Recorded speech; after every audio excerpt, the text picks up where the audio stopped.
세계가 벌벌 떨고 있습니다. 단 하나의 시나리오 때문에 한반도가 하나가 되는 날, 스탠퍼드 대학교 세미나실. 냉전 붕괴를 예측하고 30개국 정부에 자문한 전설적인 전략가 마틴 호이트 교수. 그가 제자의 논문을 보자마자 잘라 말했습니다. 이 논문 말이 안 됩니다. 그런데 2시간 뒤, 이 노학자가 40년 만에 처음으로 자리에서 일어섰습니다. 세미나실 20명이 숨을 죽였습니다. 그리고 떨리는 목소리로 말했습니다. 내가 틀렸습니다. 40년 동안 반도체, 자원, 물류, 문화, 이 모든 것이 하나로 합쳐지는 날, 세계의 판이 뒤집힙니다. 강대국들이 밤잠을 못 자는 이유가 바로 이겁니다. 통일 한국. 겉으로는 외면하지만 속으로는 가장 두려워하는 그 이름. 그리고 그 잠재력을 정작 가장 모르는 사람들이 누구인지 지금부터 공개합니다. 시청하기 전 구독과 좋아요, 댓글에 대한민국 최고라고 응원해주세요. 안녕하세요. 저는 제임스 윤입니다. 한국 이름으로는 윤재현이지만 그 이름을 제대로 불러본 적이 거의 없습니다. 미국 보스턴에서 태어났고 영어로 생각하고 영어로 꿈을 꿉니다. 부모님은 제가 어릴 때부터 한국말로 말을 걸었지만 저는 늘 영어로 대답했습니다.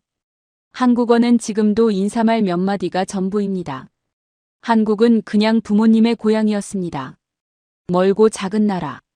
제 이야기가 아니라고 생각했던 나라. 그런 제가 오늘 이 자리에 서 있습니다. 스탠퍼드 국제관계학 박사과정 세미나실. 오전 10시 정각. 창밖으로 캘리포니아에 이른 햇살이 쏟아지는데 실내 분위기는 그와 정반대입니다. 차갑고 팽팽합니다.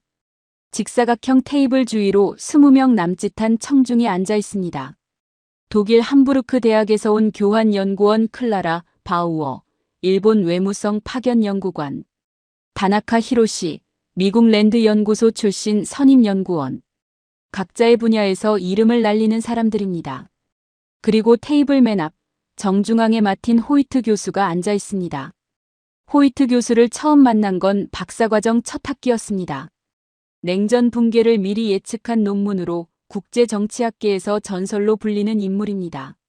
소련이 해체되기 3년 전, 그는 학술지에 소련의 내부 붕괴 시나리오를 발표했습니다. 당시 학계에서는 터무니없다는 반응이 대부분이었습니다. 그런데 3년 뒤 그의 예측이 맞았습니다.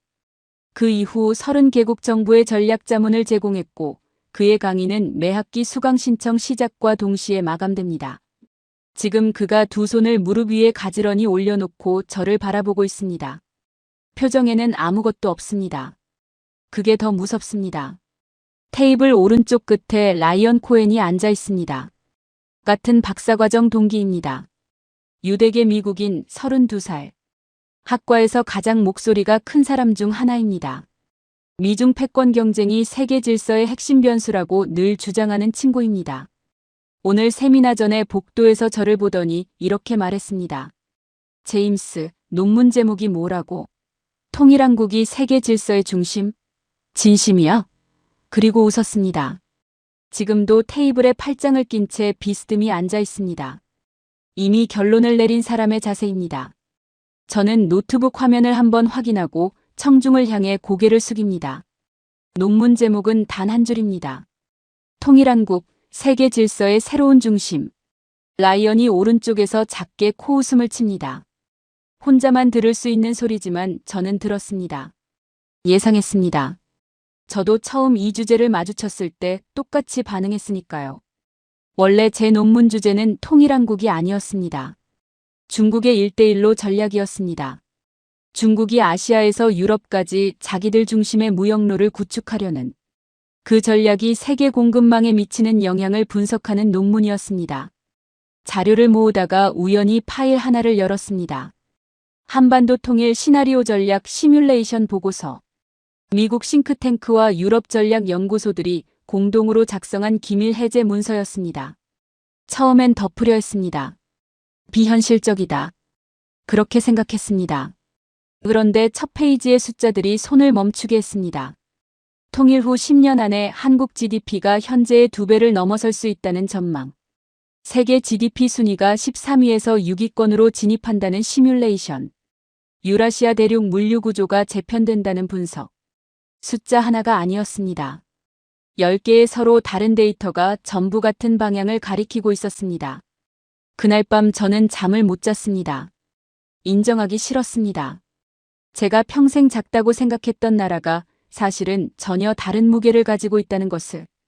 그걸 정작 저 자신이 가장 몰랐다는 것을. 그래서 논문 방향을 바꿨습니다. 6개월을 더 파고들었습니다. 데이터를 검증하고 또 검증했습니다. 그리고 오늘 이 자리에 섰습니다. 호이트 교수가 천천히 입을 엽니다. 제임스, 시작하기 전에 한 가지만 묻겠네. 자네 논문 주장의 핵심은 통일한국이 세계 질서를 바꿀 변수가 된다는 건데 그 근거가 데이터인가 아니면 한국계라는 감정적 배경인가? 세미나실이 조용해집니다. 누군가 볼펜을 테이블에 내려놓는 소리가 들립니다. 라이언이 팔짱을 더 단단히 낍니다. 저는 교수님을 바라봅니다. 그리고 노트북에서 첫 번째 슬라이드를 엽니다. 교수님, 숫자부터 보시겠습니까? 첫 번째 슬라이드에는 숫자 하나만 있습니다. 731. 세미나실이 조용합니다. 아무도 이 숫자가 무엇인지 바로 알아채지 못합니다. 저는 잠깐 그 침묵을 즐깁니다. 논문을 쓰면서 이 숫자를 처음 봤을 때 저도 멍했습니다. 731일. 2년이 넘는 시간입니다.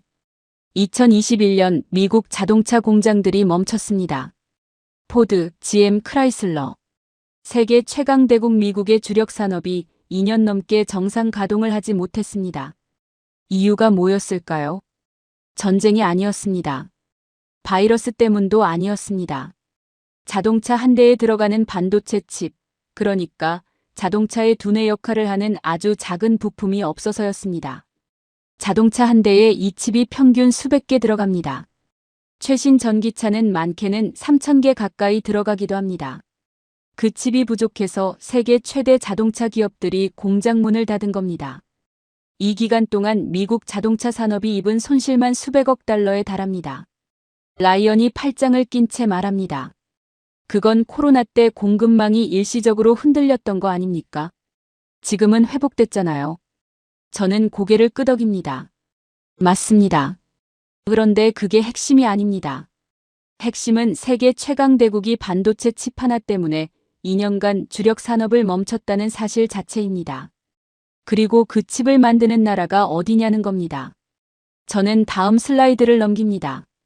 동북아시아 지도에서 한반도가 붉게 표시됩니다. 삼성전자와 SK하이닉스. 이 두 회사가 지금 전 세계 메모리 반도체의 70% 이상을 공급합니다. 메모리 반도체란 쉽게 말해 정보를 저장하고 불러오는 부품입니다.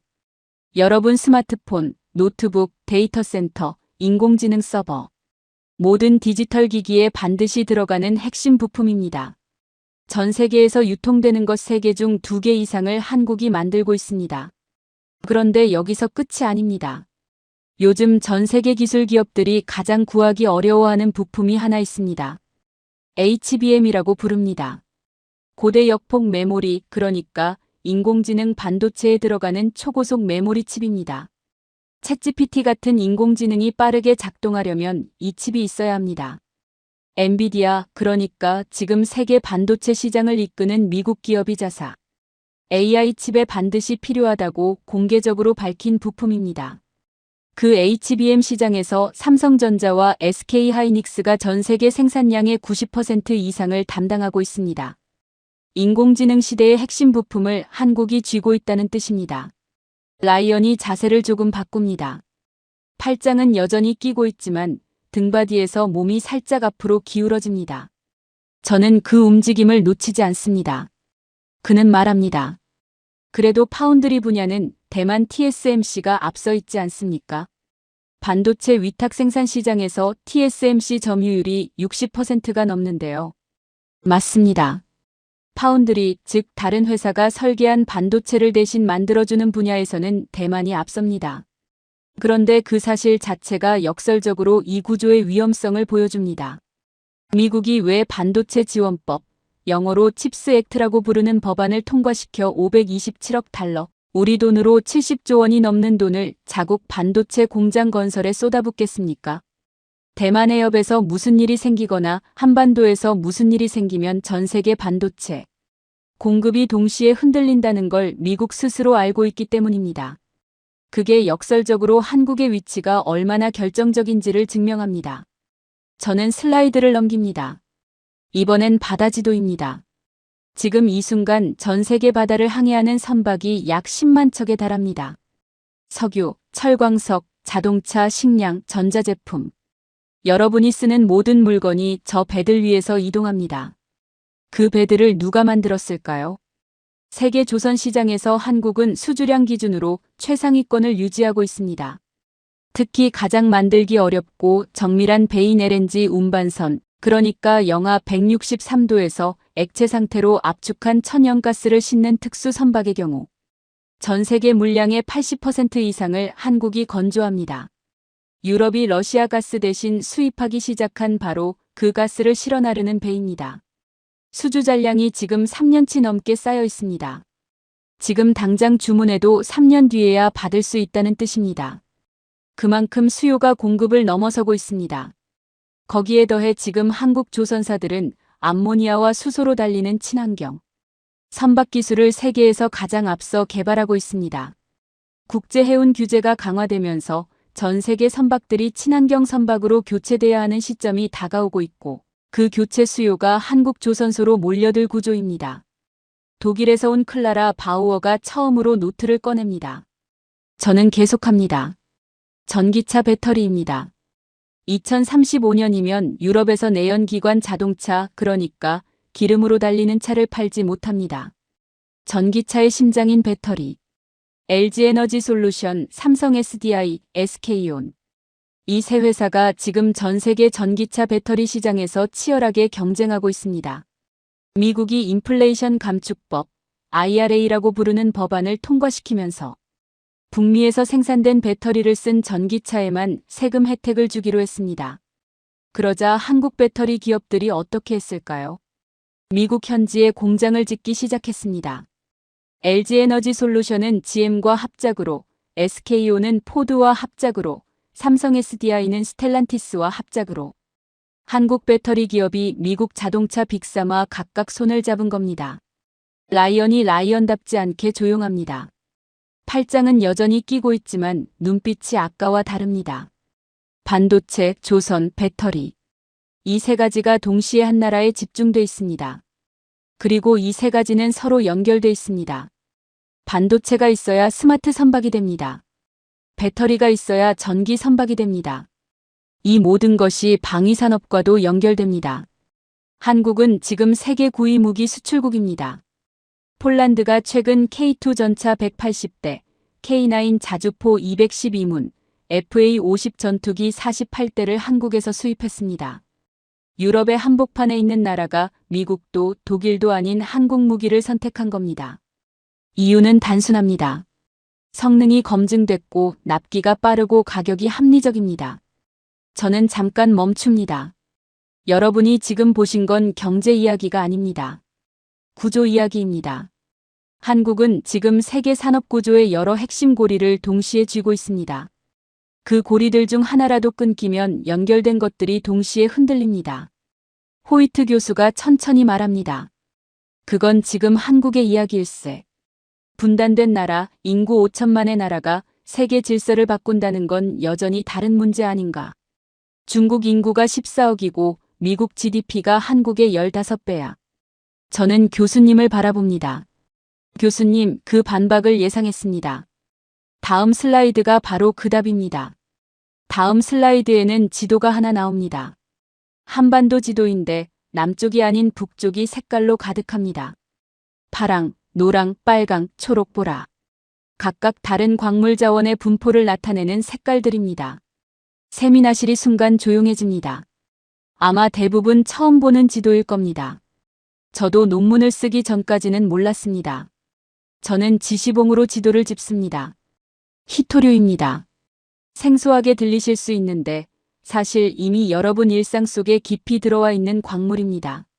지금 주머니 속 스마트폰, 전기차 배터리, 미사일, 유도 시스템, 인공위성, 풍력 발전기, 전투기 레이더. 이 모든 것의 핵심 부품에 들어가는 원료가 바로 히토류입니다.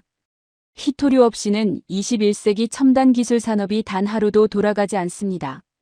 그런데 지금 세계에 심각한 문제가 생겼습니다. 전 세계 히토류 공급의 60% 이상을 중국이 장악하고 있습니다. 채굴부터 정제, 가공까지 전 과정을 중국이 쥐고 있습니다.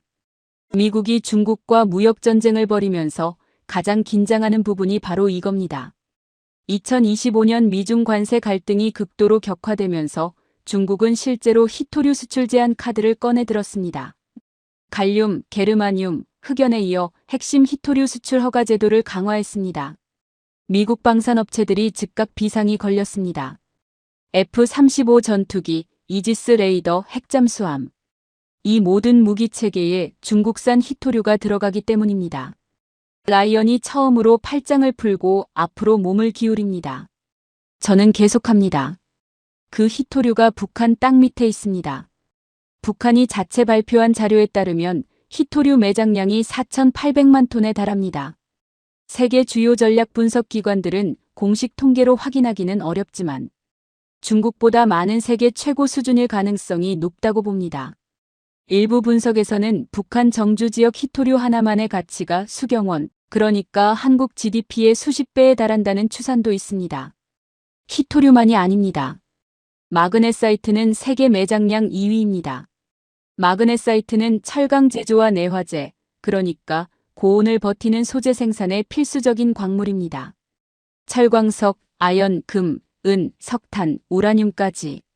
한국에너지경제연구원이 추산한 북한 지하자원의 잠재적 가치는 보수적으로만 잡아도 수십조 달러에 달합니다. 어떤 자료는 그보다 훨씬 높게 추산합니다. 라이언이 손을 들려다가 멈춥니다. 반박할 말을 준비하다가 다시 내린 것처럼 보입니다. 저는 다음 슬라이드를 넘깁니다. 그런데 왜 아무도 이 자원을 개발하지 못하고 있을까요? 이유는 간단합니다. 꺼낼 방법이 없습니다. 도로가 없습니다. 전기가 없습니다. 항만이 없습니다. 물류 시스템이 없습니다. 국제 제재로 외부 자본도 들어가지 못합니다. 거대한 금고인데 열쇠가 없는 상황입니다. 중국이 아프리카에서 하는 짓을 보십시오. 지난 30년간 중국은 아프리카 자원을 선점하기 위해 천문학적인 투자를 해왔습니다. 콩고, 잠비아, 짐바브웨. 도로를 깔고 항만을 짓고 병원을 세우고 그 대신 광산 개발권을 가져갑니다. 코발트, 리튬, 망간. 전기차 배터리의 핵심 원료들을 미리 선점한 겁니다. 왜 그렇게 합니까? 그 자원이 미래 산업의 핵심이기 때문입니다. 중국은 이미 20년, 30년 앞을 보고 움직이고 있습니다. 그런데 북한은 아프리카보다 훨씬 가까이 있습니다. 국경선 하나를 사이에 두고 있습니다. 그리고 북한의 자원을 개발하는 데 필요한 모든 것, 기술, 자본, 건설 인프라, 물류 시스템. 이 모든 것이 바로 그 국경선 남쪽에 있습니다. 저는 슬라이드를 넘깁니다. 화면에 거대한 건물 사진이 뜹니다. 부르즈 할리파. 세계에서 가장 높은 건물입니다. 828m. 두바이 사막 한가운데 솟아 있습니다. 이 건물을 지은 회사가 어딘지 아십니까? 삼성물산입니다. 한국 기업이 중동 사막 한가운데 세계 최고층 건물을 세운 겁니다. 그뿐만이 아닙니다. 사우디아라비아의 신도시 네옴시티 건설에도 한국 기업들이 핵심 역할을 하고 있습니다. 쿠웨이트, 카타르, UAE. 중동의 굵직한 인프라 프로젝트 상당수에 한국 건설사들이 참여했습니다. 아무것도 없는 모래 위에 도시를 만드는 기술. 그 기술이 지금 북쪽 국경선 바로 아래에 쌓여 있습니다. 금고 옆에 열쇠 장수가 있는 겁니다. 최근 상황은 이 논리를 더 강하게 뒷받침합니다. 트럼프 대통령이 재집권한 이후 북미 대화 재개 가능성이 거론되면서 북한 자원을 우크라이나 방식으로 개발하는 광물 협정 구상이 수면 위로 떠올랐습니다. 미국조차 북한 땅 밑의 가치를 이미 계산하고 있다는 뜻입니다. 그리고 그 개발 과정에서 가장 유리한 위치에 있는 나라가 어디입니까? 저는 지도에서 국경선 아래를 짚습니다. 바로 여기입니다. 라이언이 이번엔 완전히 팔짱을 풀고 앞쪽 테이블에 팔꿈치를 올립니다. 반박할 타이밍을 찾고 있는 것처럼 보이지만 아직 말을 꺼내지 못하고 있습니다. 저는 슬라이드를 덮습니다. 그리고 청중을 향해 말합니다. 지금까지 보신 건 산업 이야기가 아닙니다. 남쪽의 기술과 북쪽의 자원이 결합한다는 이야기입니다. 그런데 이 결합이 가장 완전한 형태로 실현되는 시나리오가 하나 있습니다. 바로 통일입니다. 그때 독일 연구원 클라라 바우어가 조용히 손을 듭니다. 잠깐요. 그렇다면 강대국들이 통일을 원하지 않는다는 말입니까? 독일 연구원 클라라의 질문이 세미나실에 걸려 있습니다. 강대국들이 통일을 원하지 않는다는 말입니까? 저는 바로 대답하지 않습니다. 슬라이드를 한 장 넘깁니다. 화면에 숫자 하나가 크게 뜹니다. 0.72. 아무도 이 숫자가 뭔지 바로 알아채지 못합니다. 저는 잠깐 기다립니다. 클라라가 고개를 갸웃합니다. 라이언은 화면을 뚫어지게 바라봅니다. 2023년 한국의 합계 출산율입니다. 여성 한 명이 평생 낳는 아이의 수가 평균 0.72명이라는 뜻입니다. 인구를 그대로 유지하려면 최소 2.1이 돼야 합니다. 0.72는 세계 최저입니다. 인류 역사상 평화로운 시기에 어떤 나라도 이 수준까지 내려간 적이 없습니다. 전쟁 중이었던 나라들도 이보다는 높았습니다. 저는 슬라이드를 넘깁니다. 한국 인구 전망 그래프가 나옵니다. 한국통계청 공식 전망입니다. 2072년 한국 인구는 3,622만 명으로 줄어듭니다. 지금의 5,100만 명에서 1,500만 명이 사라지는 겁니다. 그것도 단순히 줄어드는 게 아닙니다. 그 3,622만 명 중 절반 가까이가 65세 이상 노인입니다. 일하는 사람이 줄고 노인을 부양해야 하는 사람은 늘어납니다. 이미 지금도 그 징후가 곳곳에서 나타나고 있습니다. 전국 228개 시군구 중 113개가 소멸 위험 지역으로 분류됩니다. 절반이 넘습니다. 학교가 문을 닫고 있습니다.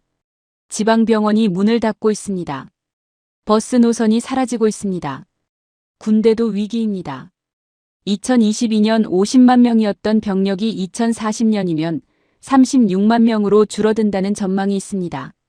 아무리 기술이 뛰어나도 그 기술을 운용할 사람이 없으면 결국 한계가 옵니다. 저는 이 슬라이드를 준비하면서 어머니 생각이 났습니다.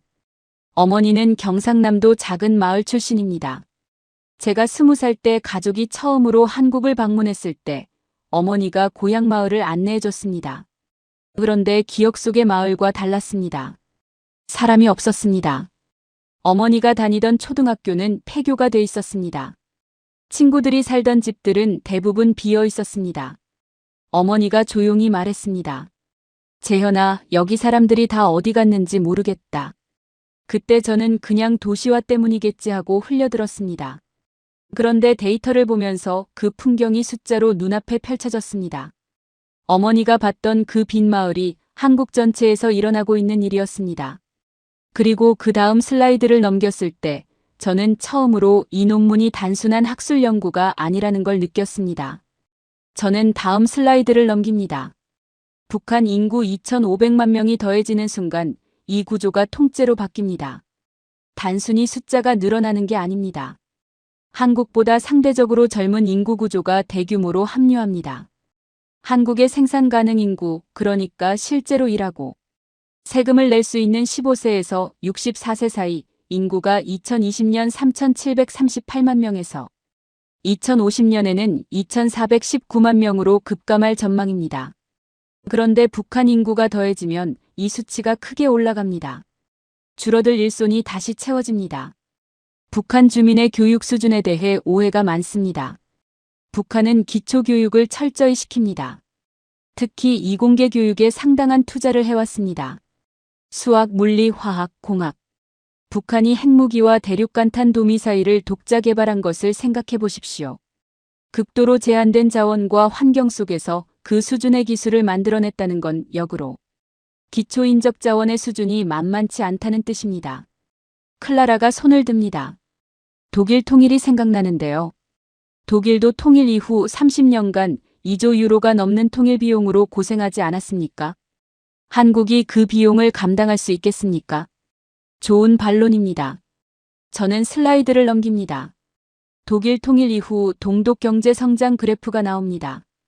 독일 통일 때 동독은 서독보다 훨씬 낙후돼 있었습니다. 동독 인구 1,600만 명, 서독 인구 6,300만 명. 경제 규모 차이는 더 컸습니다. 그런데 통일 이후 어떻게 됐습니까? 동독 지역이 유럽에서 가장 빠르게 성장하는 지역 중 하나가 됐습니다. 교육받은 인구, 산업의 흔적, 인프라의 기초, 거기에 서독의 자본과 기술이 결합되자 폭발적으로 성장했습니다. 초기에 막대한 비용이 들었지만 장기적으로 보면 투자였습니다. 지금 독일은 유럽 최강의 경제대국입니다. 그런데 한반도 통일과 독일 통일은 결정적으로 다른 점이 있습니다. 저는 슬라이드를 나란히 붙입니다. 독일 통일 비용 분석과 북한 지하자원 가치 추산이 나란히 화면에 뜹니다. 독일 통일 비용은 약 2조 유로였습니다. 어마어마한 돈입니다. 그런데 동독 땅 밑에 뭐가 있었습니까? 갈탄 정도였습니다. 반면 북한 땅 밑에는 수십조 달러로 추산되는 자원이 잠들어 있습니다. 통일 비용이 크다는 건 맞습니다. 그런데 그 비용을 자원 개발 수익으로 상쇄하는 시나리오가 가능합니다. 독일에는 없었던 방정식입니다. 그때 라이언이 조용히 움직입니다. 처음으로 가방에서 노트를 꺼냅니다. 펜을 들고 무언가를 적기 시작합니다. 아무 말도 없습니다. 그런데 그 행동 하나가 이 세미나실에서 가장 큰 말보다 더 많은 걸 말해주고 있습니다. 호이트 교수가 라이언을 힐끗 봅니다. 그리고 다시 저를 바라봅니다. 교수님이 천천히 말합니다. 하지만 통일 비용이 문제 아닌가. 독일도 그 후유증으로 수십 년을 고생했어. 저는 고개를 끄덕입니다. 맞습니다. 부정하지 않겠습니다. 잠깐 멈춥니다. 그런데 교수님, 독일에는 없었던 것이 북한에 있습니다. 독일에는 없었던 것. 호이트 교수가 눈을 가늘게 뜹니다. 라이언은 펜을 들고 대기하고 있습니다. 저는 슬라이드를 넘깁니다. 이번엔 세계 지도가 전체 화면에 펼쳐집니다. 위치입니다. 저는 지시봉으로 한반도를 짚습니다. 그리고 천천히 말을 잇습니다. 독일은 유럽 대륙의 한가운데 있었습니다. 통일이 되자 동서 유럽을 잇는 허브가 됐습니다. 물류가 독일을 통과하고 사람이 독일을 통과하고 자본이 독일에 모였습니다.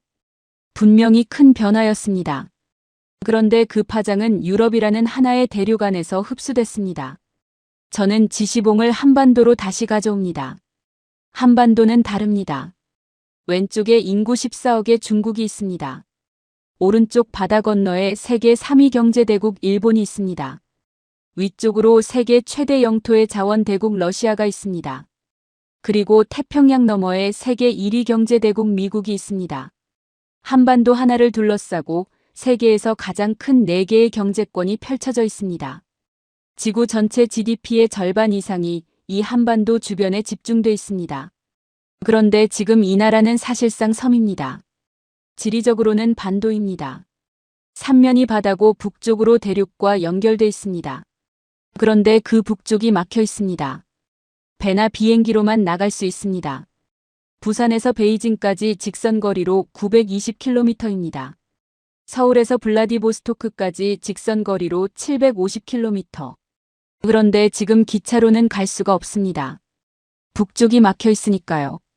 대륙과 연결돼 있지만 실제로는 단절된 나라. 그 단절이 한국의 가장 큰 구조적 한계입니다. 저는 세계 지도 위에 선 하나를 가리킵니다.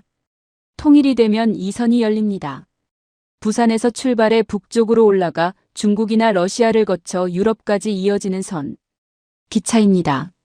시베리아 횡단철도는 이미 러시아 구간이 완성돼 있습니다. 총 길이 9,288km. 블라디보스토크에서 모스크바까지 이어지는 세계에서 가장 긴 철도입니다. 중국 횡단철도도 있습니다. 이 철도들이 한반도 종단철도, 그러니까 부산에서 평양을 거쳐 신의주까지 이어지는 철도와 연결되면 어떤 일이 벌어집니까? 부산이 유라시아 대륙 철도의 동쪽 출발점이자 종착점이 됩니다.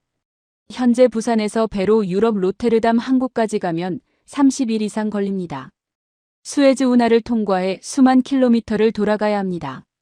그런데 철도가 연결되면 14일 안에 화물이 유럽에 도착할 수 있다는 분석이 있습니다. 시간이 절반으로 줄어듭니다. 비용은 해상 운송 대비 30% 이상 절감될 수 있습니다. 지금 부산항은 세계 7위 컨테이너 항구입니다. 철도가 연결되는 날 부산은 해상과 육상 물류를 동시에 처리하는 세계 유일의 복합 허브가 됩니다. 라이언이 눈을 크게 뜹니다. 그리고 옆에 앉은 클라라와 눈빛을 교환합니다. 두 사람 다 아무 말을 하지 않습니다. 그런데 그 눈빛 교환이 말보다 더 많은 걸 전달합니다. 저는 다음 슬라이드를 넘깁니다. 싱가포르 지도가 나옵니다. 싱가포르입니다. 면적이 서울보다 작습니다. 인구 약 590만 명. 서울 인구의 절반 남짓입니다. 석유도 없고 철광도 없고 넓은 농지도 없습니다. 그런데 싱가포르 1인당 국민소득은 세계 3위권입니다. 미국보다 높습니다. 세계 최대 항구 중 하나가 싱가포르에 있습니다. 세계 최대 금융센터 중 하나가 싱가포르에 있습니다. 어떻게 이게 가능합니까? 위치 때문입니다. 말라카 해협의 길목에 있습니다. 동아시아와 유럽, 중동을 잇는 해상 루트의 핵심 지점. 그 위치 하나로 자원도 없고 인구도 적은 나라가 세계적 허브가 됐습니다. 저는 다시 한반도를 가리킵니다. 통일한국의 위치를 싱가포르와 비교해 보십시오. 싱가포르는 해상 루트 하나의 길목에 있습니다. 통일한국은 해상 루트와 대륙 루트가 동시에 만나는 지점에 있습니다. 그것도 세계에서 가장 큰 4개의 경제권 사이에. 인구는 싱가포르의 13배입니다. 기술력은 비교할 수 없을 만큼 앞섭니다. 자원까지 있습니다. 싱가포르가 위치 하나로 세계 최상위 허브가 됐다면 통일한국은 위치에 기술과 인구와 자원까지 더해집니다. 논문을 쓰면서 이 부분에 이르렀을 때 저는 처음으로 노트북을 덮었습니다. 잠깐 멈춰야 했습니다. 제가 평생 작고 멀다고 여겼던 나라가 사실은 세계에서 가장 결정적인 위치에 서 있다는 것. 더 정확히는 지금은 그 위치가 분단으로 인해 봉인돼 있다는 것. 그리고 그 봉인이 풀리는 날 어떤 일이 벌어질지. 그 상상이 너무 선명하게 그려져서 오히려 무서웠습니다. 중국이 지금 1대1로 정책에 20년째 1조 달러 이상을 쏟아붓는 이유가 뭡니까?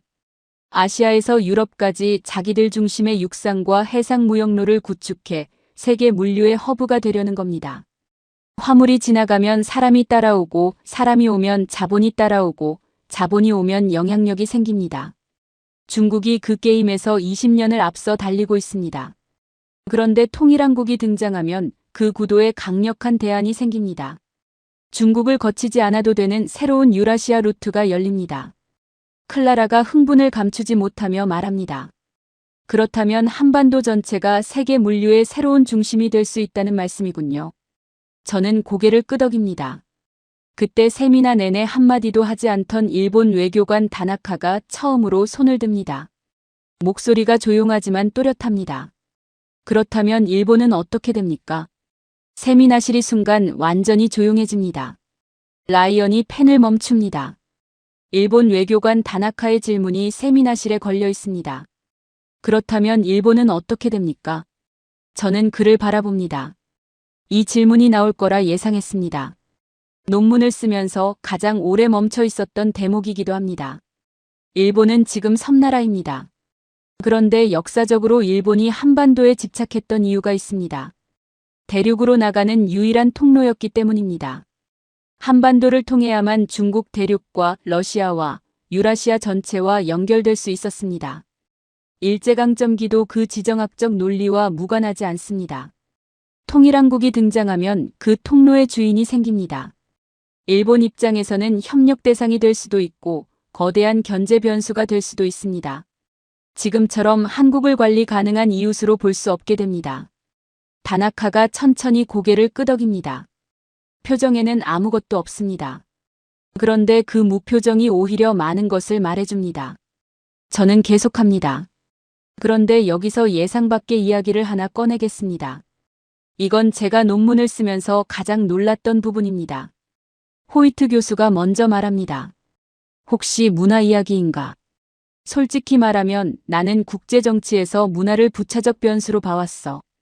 군사력이 있고 경제력이 있고 기술이 있고 그 다음에 문화가 있는 거지. 저는 고개를 저었습니다. 교수님, 저도 처음엔 그렇게 생각했습니다. 그런데 데이터가 생각을 바꿨습니다. 슬라이드에 사진이 하나 뜹니다. 1980년대 동베를린. 철의 장막 너머 동독 청년들이 몰래 서방 라디오에서 흘러나오는 팝음악을 듣고 있는 장면입니다. 미국이 냉전에서 소련을 이긴 건 핵무기나 군사력 때문만이 아니었습니다. 철의 장막 너머 동유럽 사람들이 할리우드 영화에 열광했고 팝음악을 몰래 들었고 청바지를 입고 싶어 했습니다. 코카콜라를 마시고 싶어 했습니다. 그 문화적 동경이 40년간 쌓이면서 결국 소련 시민들 스스로가 체제의 의문을 품게 만들었습니다. 베를린 장벽이 무너질 때 미국은 총 한 발 쏘지 않았습니다. 문화가 먼저 무너졌습니다. 미국이 지금도 세계에서 영향력을 유지하는 건 군사력만이 아닙니다. 할리우드가 있고 실리콘밸리가 있고 NBA가 있고 팝음악이 있습니다. 그 문화산업이 미국이라는 나라에 대한 호감을 전 세계에 끊임없이 생산합니다. 그 호감이 무역에서, 외교에서, 군사동맹에서 보이지 않는 우위로 작동합니다. 저는 슬라이드를 넘깁니다. 그 단계로 접어들고 있는 나라가 있습니다. 2023년 기준 전 세계 한국어 학습자 수가 1천만 명을 넘어섰습니다. 10년 전과 비교하면 5배 가까이 늘었습니다. 왜 이 사람들이 한국어를 배우기 시작했을까요? 설문 결과가 있습니다. 응답자의 60% 이상이 한국 드라마나 음악 때문이라고 답했습니다. 넷플릭스 오징어 게임은 공개 28일 만에 190개국에서 동시에 1위를 기록했습니다. 역대 넷플릭스 최고 기록입니다. 기생충은 아카데미 작품상을 받았습니다. 비영어권 영화로는 역사상 처음이었습니다.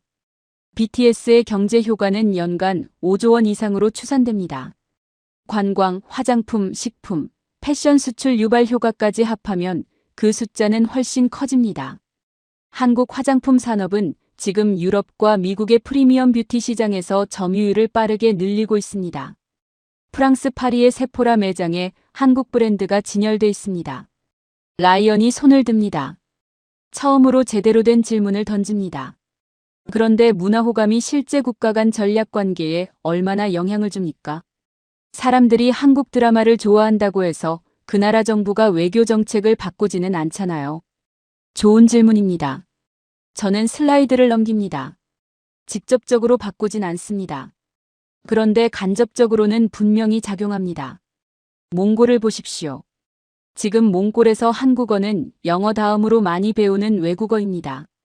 한국 유학생 수가 지속적으로 늘고 있습니다. 그 결과 한목 무역 규모가 꾸준히 성장하고 있습니다. 동남아시아도 마찬가지입니다. 베트남, 인도네시아, 태국. 한류 영향력이 강한 나라일수록 한국 기업의 현지 진출 성공률이 높습니다. 한국 브랜드에 대한 기본 호감이 깔려있기 때문입니다. 이건 수치로도 확인됩니다. 한국국제문화교류진흥원 조사에 따르면 한류 콘텐츠를 접한 외국 소비자가 한국 제품을 구매할 의향이 그렇지 않은 소비자보다 30% 이상 높습니다. 문화가 무역을 밀어주는 겁니다. 저는 목소리를 낮춥니다. 그런데 더 중요한 게 있습니다. 문화는 이미지입니다. 이미지는 신뢰입니다. 그리고 신뢰는 국제협상에서의 우위입니다. 지금 한국은 어느 쪽 강대국의 편도 아닌 나라로 인식되고 있습니다. 미국과 동맹이지만 중국과도 경제적으로 깊이 연결돼 있습니다. 그 균형 잡힌 이미지 위에 문화적 호감까지 더해지면 통일한국은 어느 쪽도 아닌 독립적 중재자 역할을 할 수 있는 나라가 됩니다. 군사력이나 경제력만으로는 만들어지지 않는 신뢰입니다. 호이트 교수가 처음으로 노트를 꺼냅니다. 그리고 천천히 무언가를 적기 시작합니다. 40년 경력의 노학자가 학생 발표를 들으며 메모를 하는 건 이 세미나실에서 처음 있는 일입니다. 라이언이 그 장면을 보고 잠깐 멈춥니다. 저는 슬라이드를 마지막으로 한 번 더 넘깁니다. 반도체, 조선, 배터리, 자원, 인구, 물류, 문화. 이 7가지가 통일이라는 하나의 사건으로 동시에 결합하는 나라. 세계 역사에서 이런 조건을 한꺼번에 갖춘 나라가 등장한 적이 있었습니까? 저는 없다고 봅니다. 세미나실이 조용합니다. 호이트 교수가 펜을 내려놓습니다. 그리고 저를 바라봅니다. 제임스, 자네 논문에서 내가 가장 동의하기 싫은 부분이 하나 있어. 강의실이 숨을 죽입니다. 동의하기 싫은 부분. 저는 호이트 교수를 바라봅니다. 40년 경력의 노학자가 동의하기 싫다고 말하는 건 단순한 학문적 반론이 아닙니다. 그 말 뒤에는 뭔가 더 깊은 것이 있습니다. 교수님이 천천히 말을 잇습니다. 자네 논문 마지막 장에 이런 문장이 있어. 통일한국은 미국의 동맹국이 아닌 자율적 행위자로 등장할 수 있다. 나는 이 문장이 가장 불편했네. 세미나실이 조용해집니다. 라이언이 자세를 바꿉니다. 표정이 굳습니다. 미국인 연구자로서 이 문장이 편할 리 없습니다. 저는 잠깐 멈춥니다. 그리고 말합니다. 교수님, 바로 그게 핵심입니다. 슬라이드를 넘깁니다. 화면에 단어 하나가 크게 뜹니다. 예측 불가능성. 지금 한국은 예측이 됩니다. 관리가 됩니다. 이유가 있습니다. 주한미군이 28,500명 주둔하고 있습니다. 한미 상호방위 조약으로 군사적으로 미국에 묶여 있습니다. 에너지의 90% 이상을 수입에 의존합니다. 전체 수출의 25% 이상이 중국으로 갑니다. 선택지가 제한돼 있습니다. 미국 눈치를 봐야 하고 중국을 완전히 외면할 수도 없습니다. 강대국들 입장에서 한국은 중요하지만 통제 가능한 파트너입니다. 의존하기 때문에 예측할 수 있습니다. 라이언이 처음으로 노트에 펜을 올리지 않습니다. 그냥 저를 바라봅니다. 저는 목소리를 낮춥니다. 그런데 통일한국은 다릅니다. 북한 자원으로 에너지 의존도가 낮아집니다. 대륙으로 길이 열립니다. 인구가 8천만으로 늘고 내수 시장이 커집니다. 더 이상 수출 하나에 목을 맬 필요가 없습니다. 거기에 한국은 지금도 사실상 핵 잠재력 보유국입니다. 원자력 기술이 있고 우라늄 농축 기술이 있고 미사일 기술이 있습니다. 조약과 국제관계 때문에 핵을 보유하지 않는 것이지 기술적으로는 수개월 안에 보유 가능하다는 평가가 있습니다. 그 역량 자체가 이미 협상 카드입니다. 이 모든 것이 결합되는 순간 통일한국은 완전히 다른 플레이어가 됩니다. 미국 편을 선택할 수도 있습니다. 중국과 손을 잡을 수도 있습니다. 아니면 어느 쪽도 아닌 완전히 새로운 길을 갈 수도 있습니다. 인도처럼 전략적 자율성을 추구하는 나라가 될 수도 있습니다. 아무도 모릅니다. 그리고 그 모름이 두렵습니다. 호이트 교수가 끼어듭니다. 그렇다면 강대국들이 통일을 적극적으로 막으려 한다는 건가? 저는 고개를 저었습니다. 막으려 한다기보다 서두르지 않는다는 게 더 정확합니다. 미국은 한국이라는 발판으로 동북아시아에서 영향력을 유지합니다. 중국은 현재 구조가 불만이지만 구조 자체가 흔들리면 자기들도 감당 못할 변수가 생깁니다. 러시아도 일본도 마찬가지입니다. 서로 원하는 것은 달라도 지금 이 구조 안에서는 계산이 됩니다. 예측이 됩니다. 그래서 불편하지만 유지합니다. 한반도의 분단이 그 구조를 고정시키는 핀 역할을 합니다. 핀이 빠지면 구조 전체가 흔들립니다. 클라라가 조용히 묻습니다. 그렇다면 그 구조는 계속 유지될 수 있다는 말씀입니까? 저는 슬라이드를 넘깁니다. 화면에 흑백 사진 2장이 나옵니다. 1989년 11월 9일. 베를린 장벽이 무너지는 장면입니다. 그리고 1991년 12월 25일. 소련 국기가 크렘린에서 내려지는 장면입니다. 장벽이 무너지기 전날까지 세계의 어떤 정보기관도 어떤 전략 분석가도 이튿날 장벽이 무너질 거라고 예측하지 못했습니다. CIA도 몰랐습니다. KGB도 몰랐습니다. 심지어 동독정부도 몰랐습니다. 소련도 마찬가지였습니다. 미국 국가안보회의가 소련 붕괴 시나리오를 내부적으로 검토하기 시작한 것은 붕괴가 시작되고 나서였습니다. 구조는 영원하지 않습니다. 반드시 바뀝니다. 언제 바뀌는지만 모를 뿐입니다. 그리고 구조가 한번 흔들리기 시작하면 아무도 막지 못합니다. 70년간 철옹성 같았던 소련이 단 몇 년 만에 해체됐습니다. 저는 잠깐 멈춥니다. 지금 동북아시아의 구조도 영원하지 않습니다. 그리고 그 구조가 바뀌는 날 가장 결정적인 위치에 있는 나라가 어디입니까? 저는 지도에서 한반도를 짚습니다. 강대국들이 두려워하는 건 통일한국이 얼마나 강해질지가 아닙니다. 통일한국이 어느 방향을 선택할지 아무도 계산할 수 없다는 것. 지금 한국은 계산이 됩니다. 예측이 됩니다. 그래서 관리됩니다. 그런데 통일한국은 계산이 안 됩니다. 그게 두렵습니다. 라이언이 오랫동안 아무 말도 하지 않습니다. 처음 세미나에 들어올 때 팔짱을 끼고 비스듬히 앉아있던 그 사람이 지금은 테이블에 두 팔을 올리고 정면을 바라보고 있습니다. 표정이 굳어 있습니다. 불편한 표정입니다. 그런데 그 불편함이 반박이 아닌 소화의 불편함이라는 걸 저는 압니다. 저는 마지막 슬라이드를 덮습니다. 더 이상 화면이 필요 없습니다. 그런데 저는 논문을 쓰면서 한 가지를 계속 생각했습니다. 통일한국이 두렵다고 말하는 건 강대국들입니다. 정작 그 나라 사람들 스스로는 자기 나라의 잠재력을 알고 있을까요? 저처럼 평생 작은 나라라고 생각하며 살아온 건 아닐까요? 세미나실이 완전히 고요해집니다. 창밖으로 캘리포니아 햇살이 여전히 쏟아지고 있습니다. 세미나실 안은 그 빛과 무관하게 조용합니다. 누군가 숨을 참고 있는 것처럼. 호이트 교수가 오랫동안 침묵합니다. 그리고 천천히 고개를 듭니다. 저를 바라봅니다. 심사하는 눈빛이 아닙니다.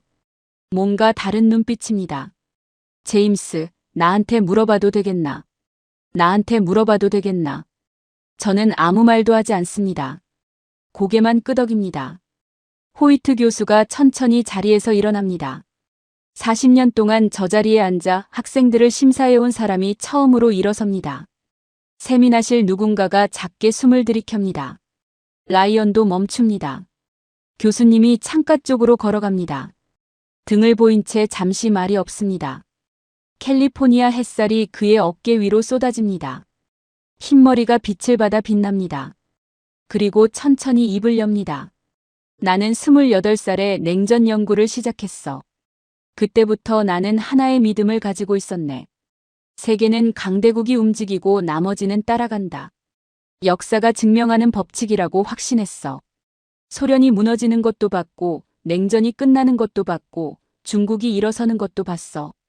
그 모든 변화의 중심에는 항상 강대국이 있었네. 그래서 나는 늘 체스판을 봤어. 어느 말이 강한지, 어느 말이 약한지, 누가 판을 지배하는지. 교수님이 창밖을 바라보며 말을 잇습니다. 그런데 오늘 자네 발표를 들으면서 처음으로 그 믿음이 흔들렸어. 내가 40년 동안 체스판만 보느라 체스판 밑에 뭐가 있는지를 못 봤다는 걸. 체스판 자체가 바뀔 수 있다는 걸. 자네 논문은 그걸 데이터로 보여줬어. 세미나실이 완전히 멈춥니다. 클라라가 펜을 내려놓습니다. 다나카가 자세를 바꿉니다. 교수님이 돌아섭니다. 그리고 저를 바라봅니다. 심사하는 눈빛이 아닙니다. 뭔가 더 오래되고 깊은 눈빛입니다. 내가 40년 동안 동북아시아를 분석하면서 한국을 변수로 진지하게 다룬 적이 없었어. 중요한 나라이지만 결국 강대국들 사이에 끼인 나라라고 봤지. 그런데 생각해보면 내가 틀린 게 아닐 수도 있어. 지금은 맞는 말이야. 지금의 한국은 강대국들 사이에서 관리되는 나라가 맞아. 잠깐 멈춥니다. 그런데 자네 논문이 말하는 건 지금이 아니잖아. 구조가 바뀌는 날이야. 그리고 그 구조가 바뀌는 날 중심에 한반도가 있다는 것. 나는 그게 불편했어. 인정하기 싫었어. 왜냐하면 그게 맞을 가능성이 높기 때문이야. 교수님이 제 쪽으로 걸어옵니다. 그리고 자네가 마지막에 던진 말이 계속 마음에 걸려. 강대국들이 두려워하는 나라의 잠재력을 정작 그 나라 사람들이 가장 모른다면 그게 어쩌면 그 나라의 가장 큰 약점이라고 했잖아. 나는 그 말이 학문적 주장이 아니라 자네 자신의 이야기인 것 같았어. 맞나? 저는 대답하지 않습니다. 그냥 교수님을 바라봅니다. 교수님이 손을 내밉니다. 제임스, 이 논문 통과야. 그리고 한 가지 더. 나는 오늘부터 내 연구 방향을 수정하겠어. 40년 만에 처음으로. 자네 논문이 그 출발점이 될 거야. 세미나실에서 박수가 시작됩니다. 가장 먼저 박수를 친 건 라이언이었습니다. 세미나 시작 전 복도에서 저를 보며 웃었던 바로 그 사람입니다. 논문 제목을 보고 코웃음을 쳤던 사람입니다. 팔짱을 끼고 비스듬히 앉아있던 사람입니다. 그 라이언이 가장 먼저 두 손을 모읍니다. 한 명이 둘이 되고 둘이 넷이 되고 순식간에 20명 전체가 박수를 칩니다. 클라라도 다나카도 처음부터 무표정이었던 랜드 연구소 출신 연구원도 손을 모읍니다. 박수 소리가 작은 세미나실을 가득 채웁니다. 저는 그 소리를 들으면서 이상하게 울컥합니다. 통쾌해서가 아닙니다. 논문이 통과돼서도 아닙니다. 아버지 생각이 났습니다. 아버지는 제가 12살 때 보스턴 남쪽에서 작은 세탁소를 운영했습니다. 새벽 5시에 나가서 밤 9시에 들어오셨습니다. 손이 항상 거칠었습니다. 어느 날 밤 제가 숙제를 하고 있는데 아버지가 소파에 앉아 한국 뉴스를 보고 있었습니다. 화면에서 한국 기업의 해외 수주 소식이 나오고 있었습니다. 아버지가 혼잣말처럼 말했습니다. 재현아, 한국 사람들한테 딱 한 가지 약점이 있어. 저는 연필을 들고 숙제를 하면서 건성으로 물었습니다. 뭔데요? 본인들이 얼마나 대단한지를 본인들이 제일 몰라. 그게 유일한 약점이야. 그때 저는 그냥 흘려들었습니다. 이민자 아버지의 향수 어린 자부심 정도로 넘겼습니다. 멀고 작은 나라에 대한 어른들의 감상이라고 생각했습니다. 그런데 오늘 40년간 세계 전략을 연구한 미국인 노학자의 입에서 아버지와 똑같은 말이 나왔습니다. 서로 다른 두 사람이 서로 다른 언어로 서로 다른 이유로 수십 년의 시간을 두고 같은 말을 하고 있습니다. 강대국들이 두려워하는 나라의 잠재력을 정작 그 나라 사람들이 가장 모른다는 것. 저는 조용히 창밖을 바라봅니다. 캘리포니아 하늘이 파랗습니다. 아버지가 새벽에 세탁소로 나가던 그 거칠고 차가운 보스턴 하늘과는 다른 색깔입니다. 그런데 그 두 하늘 사이 어딘가에 제가 평생 등을 돌리고 있던 나라가 있습니다. 저는 보스턴에서 태어났고 영어로 꿈을 꿉니다. 한국어는 아직도 서툽니다. 그런데 오늘 이 세미나실에서 처음으로 느꼈습니다. 데이터 안에서 숫자 안에서 지도 위에서 발견한 그 나라가 사실은 내 이야기였다는 것을. 멀고 작다고 생각했던 나라가 사실은 세계에서 가장 결정적인 위치에 서 있다는 것을. 그리고 그 나라의 잠재력을 가장 늦게 알아챈 사람이 그 나라 핏줄을 가진 저였다는 것을. 박수가 잦아들고 사람들이 하나둘 자리를 일어납니다. 호이트 교수와 라이언이 나란히 서서 이야기를 나누고 있습니다. 아까까지 팔짱을 끼고 비스듬히 앉아있던 라이언이 지금은 메모지를 들고 뭔가를 열심히 적고 있습니다. 저는 한동안 그 자리에 서 있습니다. 마음속에서 아버지 목소리가 다시 들립니다. 손이 거칠고 목소리가 낮은 새벽에 세탁소로 나가던 아버지의 목소리가. 본인들이 얼마나 대단한지를 본인들이 제일 몰라. 이제 압니다, 아버지. 끝까지 시청해 주셔서 감사합니다.